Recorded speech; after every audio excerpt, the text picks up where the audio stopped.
Good morning and welcome to Unstoppable. I'm Sejal Govindarao. And I'm Ashley Robinson.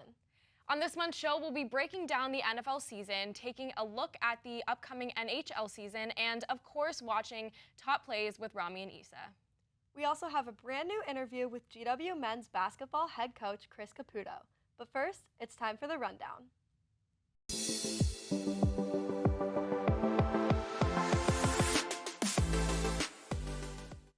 Let's start it off with men's and women's cross country. Both teams set multiple personal records at Lehigh University's Paul Short Run. The men's team placed 3rd out of 47 in the Brown 8K race, and the women placed 24th out of 44 in the Gold 6K. Both teams will next compete at the A10 Championship meet at the end of this month. Women's tennis dominated at the Blue and Gold Invite at Navy this past weekend. Alejandra Ramirez and Solange Skeen clinched first place in B-Flight doubles. In the doubles A-Flight, Stella Wiseman and Victoria Sasinka, Gabriela Girlado, and Madison Lee reached the finals. The team heads to Richmond Fall Invite this weekend. The men's soccer team record sits at 2, 7, and 3 after a loss to St. Louis University on October 4th. The team will next play St. Bonaventure on the 7th. The women's soccer team currently stands 3, 8, and 3 after a loss to NJIT on October 4th. They will next play Duquesne on the 12th. Men's and women's swim and dive suffered their first defeat of the season against Virginia Tech after winning the A10 championship last year. The men's team lost 214 to 86, and the women's team lost 189 to 101. They're set to square off against Navy on October 21st. Volleyball earned a series sweep of Rhode Island after a 3-1 win on October 1st. Liv Womble and Elizabeth Drelling led the team's offense, which had a .261 hitting percentage. The team took on George Mason next, winning 3-2 after a strong comeback in the 4th set. Well, we are definitely cheering on all of our fellow revolutionaries. Up next, Zach, Nate, and Maddie break down the latest in NFL on Frontlines.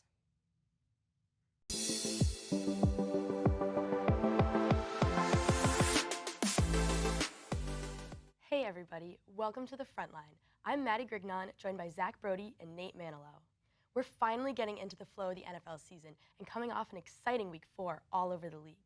Starting with the week in review, we got the Bengals got smoked by the Titans 27-3.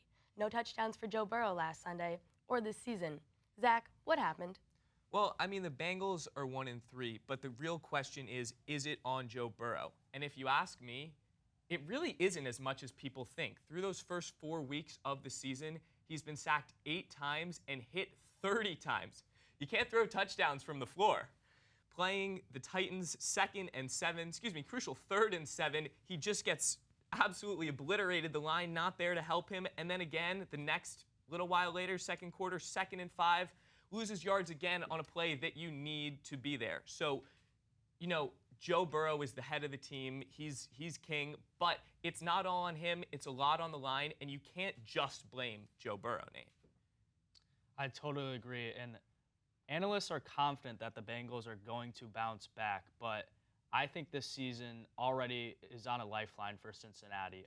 With T. Higgins now out for multiple weeks, I believe he's either true X factor on offense, and they're going to miss him a lot. When teams have to double chase and think about Mixon, Higgins is the Bengals' go-to option to dominate defenses with these really one-on-one matchups.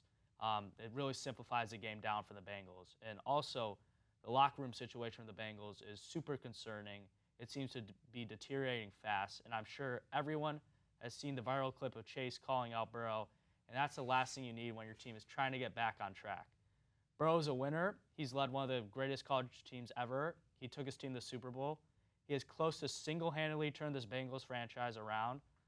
I believe winners win, but if I'm a Cincinnati fan right now, I'm pushing the panic button. It's going to be interesting to see them respond to this blow in their next 4 games, which includes the Cardinals, Seahawks, and a brutal tandem of the Bills and 49ers. You're absolutely right, Nate. And in the NFL, nothing's set in stone. Just last year, the Jags started 3-7 and made the playoffs. So we'll just have to keep watching Joe and the Bengals. Another big storyline coming out of Week 4, the Lions are making some real noise in the NFC. Yeah, I mean, you're absolutely right. And let's start with that rookie class. I mean, oh my gosh, they are so good. You have Jamar Gibbs, who's the 12th pick in the draft, the running back. He's shown glimpses so far, but really hasn't hit his potential yet. I think there's a lot of room for him to grow. You also got two defensive studs in Jack Campbell, the linebacker, and Brian Branch, the cornerback. And Brian Branch, don't forget, his first NFL game, he had that pick six that really put away the Chiefs, that kind of matchup that no one predicted. So those guys have been really great. And my favorite, Sam Laporta, a top fantasy wide receiver, 22 catches, 242 yards, and a TD on the season right now. So if you ask me, they're a really good team with a really bright future, Nate. I'm excited to keep watching them. Yeah, if you told me in the beginning of the season that Sam Laporta was going to be a better player than Jahmyr Gibbs right now, I would have called you crazy. But that's exactly what's happened. And with Jamison Williams coming back as a deep threat, this Lions offense is only going to grow more lethal as the season progresses. Right now, the line says my number 3 team in the NFC behind Dallas and Philadelphia, but adding some more quality pieces for Dan Campbell could push them over the top. Yeah, Nate, and when you can get guys at that level to listen to a coach, it makes anything possible. Now we're switching from the past to the future, looking at our 2 key games and key lines for Week 5. Zach, I'm going to give you a good one. The Pittsburgh Steelers and the Baltimore Ravens. Yeah, I mean, this is a really great matchup. I think it's one of the top-tier NFL rivalries. And to start with the Ravens, they've been a bit all over the place over the first little while of this season. You know, they pummeled the Browns last week, but at the same time, they lost to a really weak Colts team the week before. And then again, they've had really strong passing games. Other times, they've had really strong rushing games. They've had some, lack of offense sometimes, and then they've had games where both are working really well. So hard to figure them out. But what's consistent here? It's got to be the Steelers' run defense. And moral of the story, it's bad. They're the 3rd worst in the NFL right now. And you have Lamar Jackson, who's a top-tier rusher. So the over-under for this one, 50.5 yards for Lamar. He's had 55 yards per game. I think it's no question. Lamar is going to run through Pittsburgh. I'm smashing that over line. And then we switch to the game and the spread. And the Steelers, now moving to them, they're 2-2, a little bit more interesting. The thing about them, when they lose big. They lost to the Texans by 24, and they lost to the Niners by 23. So both of those losses really not close by any stretch of the imagination. Add on to that Kenny Pickett was shaken up last week. He will play, we think, right now on Sunday, but we're not sure. So the Ravens are going to win, and if they win, they're going to win big. When the Steelers lose, they'll lose big. 3.5 is the spread. Again, I'm taking the Ravens minus 3.5 all day. Another interesting matchup. All the way over in the UK, the Jaguars are facing the Bills at Tottenham Hotspur Stadium. Nate, what are you looking for in this one? This is going to be a great game between a continuously good Bills team and an up-and-coming Jacksonville team. And Duval looked a little shaky, but they're still one of the top teams in the AFC. Statistically, the Bills have the best pass defense in the league right now, but there are multiple reasons why I'm fading them in this upcoming game in London. One, they just lost their best secondary piece in Tre'Davious White for the rest of the season. White has been a key component in keeping this Bills defense so fearsome and so respectable, and they're for sure going to take a hit. 2, the Bills are going to be heading a long way over across the pond to London, and they're going to be tired. Against a Jacksonville team that has been in London for more than a week, it's easier for me to pick Trevor Lawrence over 234 passing yards. As for my spread pick, this is going to be a little different. Favorites have typically dominated the spread in London at a comfortable 19, 10, and 1 rate when playing games there, and I expect the Bills to be no different. After dismantling a historically good Miami offense with crazy performances from both Diggs and Allens, I'm picking Buffalo to cover the spread at minus 5.5. And there you have it, our picks for the week. Thanks for joining us on the front line. Back to you, Sejal and Ashley.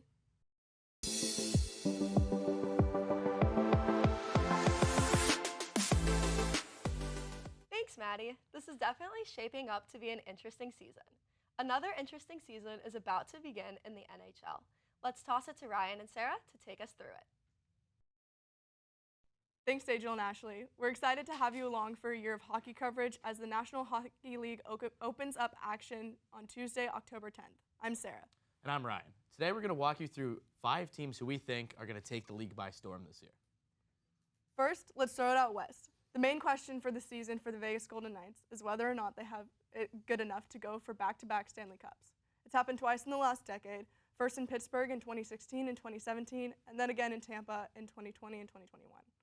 As for Vegas, they extended their trade deadline acquisition in forward Ivan Barbashev, who puts up 18 points in their last Cup run last year.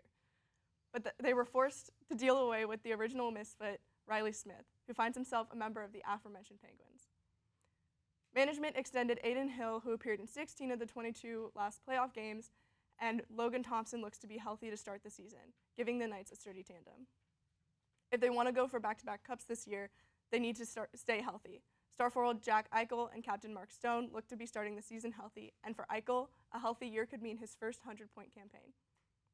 Big things are expected from the Knights this year, but health is always a concern for Vegas. Next to Alberta, where we find ourselves a team looking to finally get over the hump. It's very difficult to bet against the Edmonton Oilers, and rightfully so, when you have the undisputed best player in the league in forward Connor McDavid, and one not too far behind him in forward Leon Draisaitl. Star power becomes the name of the game. The duo ran wild on the league last season, with McDavid becoming the 6th player all-time to eclipse the 150-point mark in a season and taking home the Hart Memorial Trophy for his efforts. For Draisaitl, it was a 128-point season, a career best. The team also added Matthias Ekholm from Nashville at the deadline and extended him and adding him to a core that already has Darnell Nurse and the continued breakout of Evan Bouchard. There's no doubt that this team is going to be able to score with the best of them in the league, but the question for the Oilers, as it has been for years, comes on the back end and specifically in net with the tandem of Jack Campbell and Stuart Skinner. If the former returns to his form from Toronto and plays up to the $5 million price tag he carries, him and Skinner, of whom was a Calder finalist last season, could finally give Edmonton the stability they've been looking for. Team number 3, Carolina. Arguably the deepest team in the league got even deeper with the additions on the back end. They added former Capital and Bruin Dmitry Orlov, who played himself into a deserved payday with how he ended the season. Carolina also brought back fan favorite Tony DeAngelo, who returned to form with the Canes in 2021-22 and returns to the team after an abysmal year with the Flyers. Andrei Svechnikov makes his return this season as he recovers from an ACL tear that sidelined him for the end of last season and the playoffs. While a slow start might be expected from him as he returns from that injury, there's no denying the talent that he displays every night. They also added Michael Bunting from Toronto, who has found his identity over the last couple of seasons. He brings even more scoring depth to the team and an even greater ability to get under the opponent's skin, similar to that of DeAngelo and newly signed Brendan Lemieux. Up front, Sebastian Aho has blossomed into one of the best two-way forwards in the sport. This Hurricanes team should have the ability to play matchups very well and take advantage of their strengths on the back end to really cement themselves as the top team in the National Hockey League. Another team that has caught our eye in the Eastern Conference is the New Jersey Devils. The Devils had a breakout season last year, finishing second in the Metropolitan Division and taking down their rivals, the New York Rangers, in the first round. Jack Hughes is blossoming into one of the best players in the league in front of our eyes and looks to top a 40-goal campaign from the season prior. In addition, Hughes, captain Nico Hischier and winger Jesper Bratt look to add on to a stellar year that they had last season for the Devils.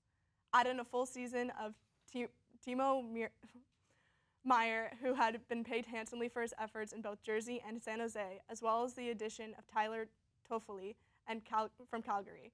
And you get a team that will be able to put the puck in the net with regularity.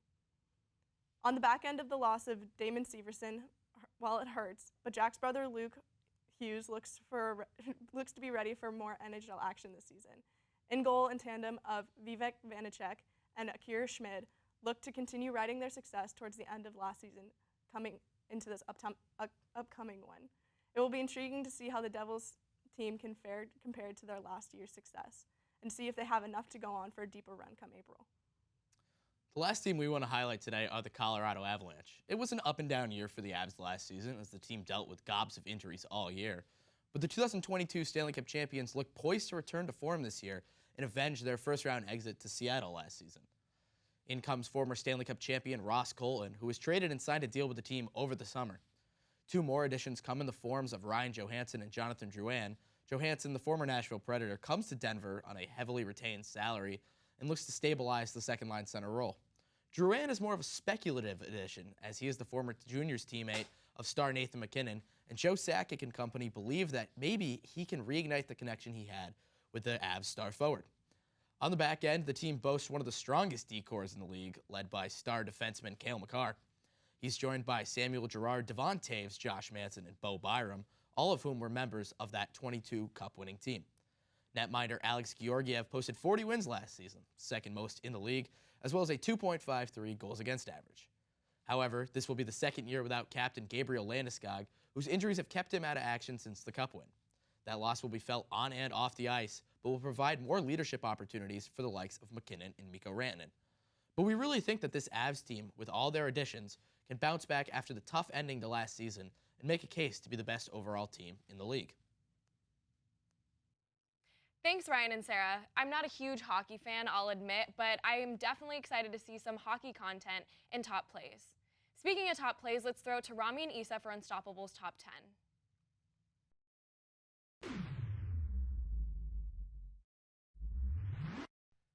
Hey everyone, and welcome back. We hope you've had a wonderful start to your semester so far, and wow, it feels so good to be back, doesn't it? It sure does. For those of you who are new around here, I'm Isa. And I'm Rami. Let's not waste any time and jump in with number 10. Football is back, and Justin Herbert gets it done on a little trick play, the double pass, first to Keenan Allen and then Mike Williams, and it's just a wide open touchdown. The Chargers ended up going on to win their first game of the season here against Minnesota. Great play design there. Coming in at number 9, Gardner Minshew throws it deep to his top target, Michael Pittman Jr., who makes a great catch. He may have lost his helmet, but he sure did hold on to that football. I'm not sure how any human being could make that catch, but that was a tough play. I thought he might have gotten a pass interference call. But anywho, coming in at number 8, Rory McIlroy does what he does best at the Ryder Cup with this beautiful shot. With the big high draw, McIlroy manages to get the ball in a beautiful position for his next shot. The European team went on to beat the U.S. team in the Ryder Cup, and overall, it was a great tournament. Look at how happy Rory is right here. I know. What an amazing time. Coming in at number 7, from the First Division in Spain, the game is tied 1 apiece, and it's 7 minutes of overtime, and Marc Cardona breaks the deadlock with this beauty. He actually ends up getting a yellow card for celebrating a little bit too much, but honestly, I think it's well-deserved. If you score, you score. The card is coming later. At number 6, the Premier League Match of the Week surely was an entertaining one. Both 2 goals apiece from Boyaka Saka and Heung-min Son. Here's the best goal from that match, scored by Son off the post. Bang, right in for the equalizer in the first half. Is Tottenham better without Harry Kane? I think they look pretty good this year. They are looking pretty good. Coming in at number 5, the Rams took on the Bengals Monday night and pulled out some tricks on an end-around play with Tutu Atwell, who sidesteps the sideline all the way down for a touchdown. Amazing footwork there. Indeed. We thought on the replay that he might have been out on his last step. Not here, but give him 2 more. 1 and 2, we thought he was out here, but actually his heel is still like above the sideline. So they called it a touchdown. The Bengals did end up winning this game, however, great play from Tutu. Coming in at number 4, this year's Wimbledon is Alexander Bublik with an underhand serve. I know they're pretty controversial, but regardless, a beautiful serve and a beautiful 1 point at the Wimbledon. Coming in at number 3 is the battle for second place between Jorge Martin and Fabio Quartararo on the last lap of the Indian Grand Prix. Martin hits the brakes going to the turn, and Quartararo uses this opportunity to sneak past Martin, and he doesn't take this lightly. He goes back around the outside, reclaiming his position. The two continue to fight, but Quartararo isn't able to regain his position. Coming in at number 2 is another racing play for the McLaren's performance at the Japanese GP. Here we see both drivers overtake George Russell. Really nice take here by Piastri, and he continues to overtake George Russell's Mercedes using DRS, and he moved up to secure his first ever F1 podium finish. What a great driving skill by Piastri. He is putting in the work this season. He's a great rookie. Coming in at number 1, wait, is that OBJ? No, it's Florida wide receiver Ricky Parcell, a 6'1 senior, and what a shot he took on the way down, too. A remarkable one-handed catch by Pearsall. I mean, there's not much else you could say about that. I thought this one might have been a little more difficult than OBJ's a few years ago. Look how fast he's going on the run, outstretched with his fingertips out here. That is pretty difficult. Very impressive. Well, that wraps up our first top 10 plays for this semester. Thanks for watching, and we'll see you guys next time.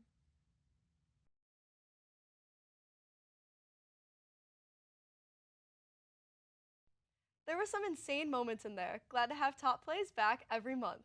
Rounding out this morning's show, Unstoppable's Alex Ashley sat down with GW men's basketball head coach Chris Caputo.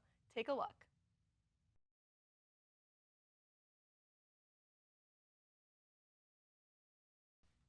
Thanks, Agent and Ashley. I'm joined here by GW basketball coach Chris Caputo, who is entering his second season at George Washington. Coach, thanks so much for being here. Thanks for having me. So let's just start off a little bit with how GW has been for you. I saw last week you attended an event at SMPA. How has it been getting involved in the community and being a part of the Revolutionaries as it is? Oh, that's right. I wore my Revolutionaries T-shirt to remind everybody. No, it's been great.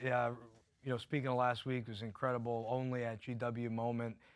Ted and Meredith Siegel, two good friends who are GW alums, sponsored their speaker series here, and having Cory Booker here, he was incredible, and then had a chance to visit with a bunch of people at a dinner afterwards. So, that seems like it's a weekly type thing here in terms of the events that we have here that are just so unique to our community, and it's why it's been a great fit for me and my family, because we really embrace it, and it's a special place.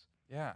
And what about just returning to DC in general after obviously your George Mason tenure and you had the Final Four success there, probably some good memories. Sure. How has it been just coming back after your trip in Miami? Yeah, as I told people, it was like a spring break for 11 years at Miami, but having been at George Mason 9 years, I had such an affinity for the DC area, the basketball community here, the city.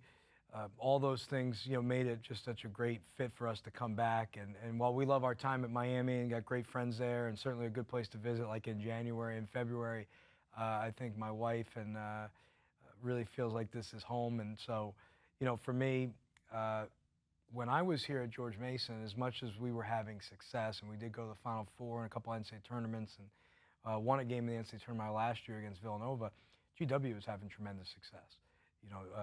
People forget in 2006 when we go to the Final Four, GW was undefeated for most of the season, was in the top 10, and had Pops Mensah-Bonsu not had an injury, they lose to Duke in the round of 32, but they probably would have been a higher seed actually, because they would have probably won the Atlantic 10 tournament. He got hurt late in the year, and so, I always, from afar, had a tremendous amount of respect for the institution, obviously the brand, and then the success that Coach Jarvis had, that Coach Hobbs had, the team that goes to win the NIT in 2016. And so for me, when the opportunity came about, it was a no-brainer, both from a basketball standpoint and from a location standpoint. Yeah, well, let's talk about some of that success last year. Yeah. Obviously, we're on a little bit more of an upward trajectory of recently, coming off of the NIT 2016, a little bit of some down years in between there. You were 16-16, 10-8 in conference. That was a 7th place finish. You were predicted at the beginning of the season to finish 13th in the A10. Walk me through a little bit. I think we tied for 6th too, by the way. Tied for 6th? Okay. I think so. For me, I think when you take over any job, you have to sell, a vision, but there may not be evidence behind that vision, right? And so I thought we did enough last year. First winning record in the league in 6 years, most wins in 6 years. Some moments, beating Dayton, beating South Carolina, winning on the road at St. Bonaventure, winning on the road at Davidson. I think we did enough where we could allow for some evidence to seep in, for people to see, hey, this is what this could look like. Obviously, we had a great group of guys that worked really, really hard. They represented the university very, very well on and off the court.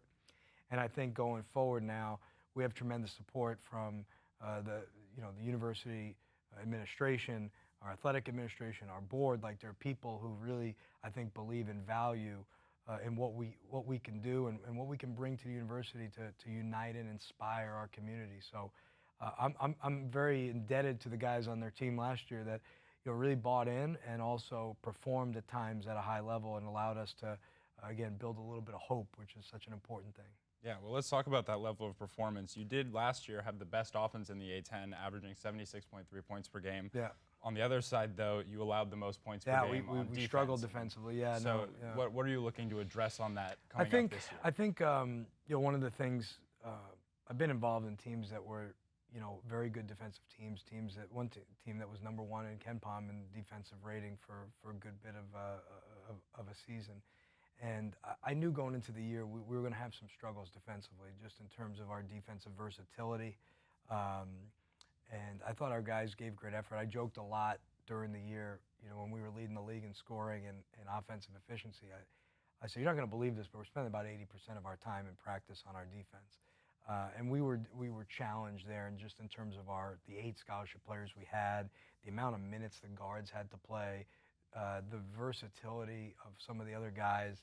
And so, for us, I think what we had tried to address in the offseason was more versatility. More guys that could defend multiple positions, a little bit more quickness in the backcourt, and a little bit more depth. So hopefully that helps us defensively. Now, on the other hand, we do have a younger group, a group that's somewhat inexperienced, so it may take some time for them there. Well, let's talk about that offseason because you got really busy. We got 5 different transfers added: Benny Schrader from Oklahoma, Darren Buchanan from Virginia Tech, and 3 others. Yeah. What are you excited about with that group, especially kind of how you navigated the new NIL scene? Yeah, I mean, obviously we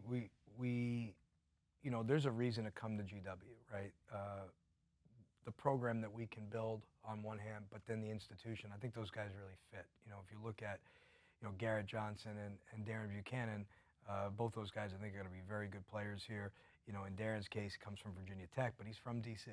In Garrett's case, I think it's well documented. He was at Princeton. I think he was going to be a great player at Princeton, an all-conference level player at Princeton someday, and then has a medical issue that he has to work through, and he's now really healthy. And I think both really good players, and I think they fit the mold of guys coming back to the DC area that the GW's had success with, whether it be Mo Creek or Isaiah Armwood or James Bishop or Brendan Adams, Ricky Lindo. So I think those guys really mirror what I think it should look like in terms of transfers here. And then you have a guy like Benny Schroeder who fits the international. When you come to GW as the coach, I can't tell you how many people have said, hey, you got to recruit internationally. And so Benny was, one of the 5 best players in the under-18 Eurobasket, right? And goes to Oklahoma. Can't really get on. He came in there with a little bit of an injury. Really couldn't get his feet underneath him there. But now to get a guy like that, who I don't think we would have been able to get, he was at all high major offers coming out of high school to get an international player. I think they mirror what the blueprint is for GW. So I feel really good about that, and I think those guys are going to be really good players here. And the best part of it is they've already transferred one time. I think they're at a place where they're, settling in and going to have really good years for a number of years. Yeah. Well, and let's just turn to some freshmen as well. This season you added Jacoy Hutchinson, who is the highest GW recruit since 2000. Yeah. How has that freshman recruiting gone in addition to the transfers? Yeah, I don't think we can be a program that forgets about recruiting freshmen, even in this climate. I mean, we're going to leverage the transfer portal and make it work for us, not against us. But, for me, Jacoy Hutchinson's, again, a local player, went to DeMatha, transferred to IMG when there was a coaching change at DeMatha, but a guy that I think embodies a lot of the things that, he's an excellent student. He's a tough guy. I think he really fits with what we're looking for. Trey Autry, I joke with people that, he's a DMV guy because his mom's from here and he was born here. So even though, they eventually moved to Syracuse where his dad is now the head coach, he grew up here. I kind of count him as a DMV guy. And so, Trey's a guy, all those guys, him, Christian Jones, Jacoy Hutchinson, and Zam, they all had high major offers. They all had opportunity to go to the high major level and chose GW because I think of our institution, of our location, and I think what they believe that we would do with the basketball program. So I feel really good about all those guys. Yeah, and you mentioned those returning players, kind of the 2 key players on the team from last season carrying over. You got James Bishop, A10 first team last year. Yeah. And you got Maximus Edwards, A10 Rookie of the Year last year. How are those guys going to merge with your new talent, and what are you hoping for them to accomplish as you go into this season? Yeah, I mean, I think James is. I've told James, you've proven to be, a Player of the Year candidate and a first-team All-League player, and he was the first player I think since 2003 in the Atlantic 10 to get 21 points and 5 assists. Now you got to prove that you can be a winning player. And it's nothing against him, it's just now you got to affect winning in a way where your legacy here is not just those numbers and the individual accolades, but some sort of team accolades that we can point to. And I think he completely understands that and embraces that and wants that, desperately. So I think he's very, very motivated. I think Max Edwards is a great get for us, right? He comes from Kansas State. He was a little bit of an unknown. I don't think he was a lot of fanfare surrounding him coming here, and yet, wins Rookie of the Year. I think just got better and better as the season went on. I think he's in the best shape of his life, and I think, we're not putting any pressure on him, but I think, there's a thought that he can take his game to another level and to, maybe become an all-conference player in the near future. So I think the guys we got, Stretch Akimbola is a good example of a guy who I think will complement those guys, give us rim protection, give us a better front court defensive player. And that's how we built the roster, right? How do we best complement James? How do we best complement Max? How do we put some shooting around those guys? And I think we did a good job of that. We'll definitely be watching very closely, and we'll be cheering you on from the sidelines. Coach Chris Caputo, thank you so much for joining us, and good luck this season. Thanks so much. Thanks again to Coach Caputo for joining us. I'm really looking forward to this basketball season. That'll do it for today's episode, and from all of us here at GWTV, raise high.